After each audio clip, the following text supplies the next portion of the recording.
តាកែវកំពតខេត្តកំពង់ស្ពឺ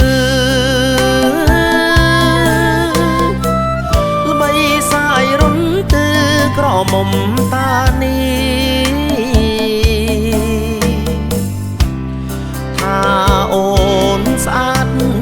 ណាស់តែមួយគ្មានទីរំដួលតានីអ្នកចំកាមរិចពលអូនរលងបងចង់តែថ្នម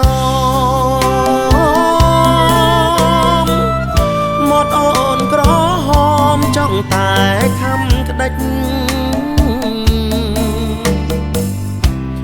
សាច់សត្រលុកឲ្យភ្លេចដូចផ្ដាច់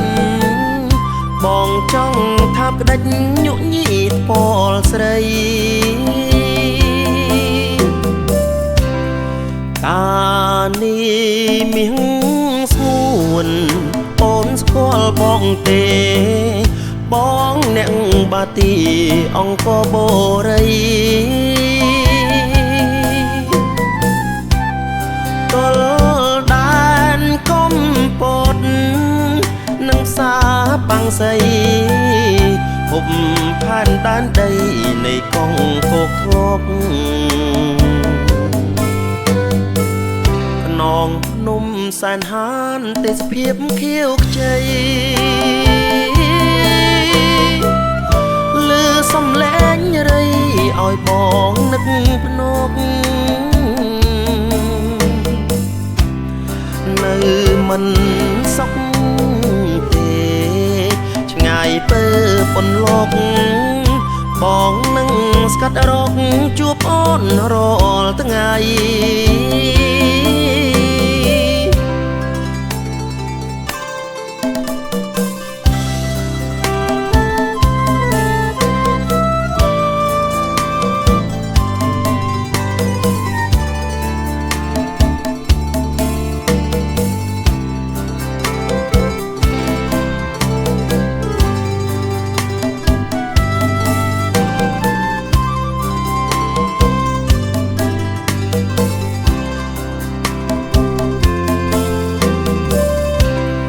តា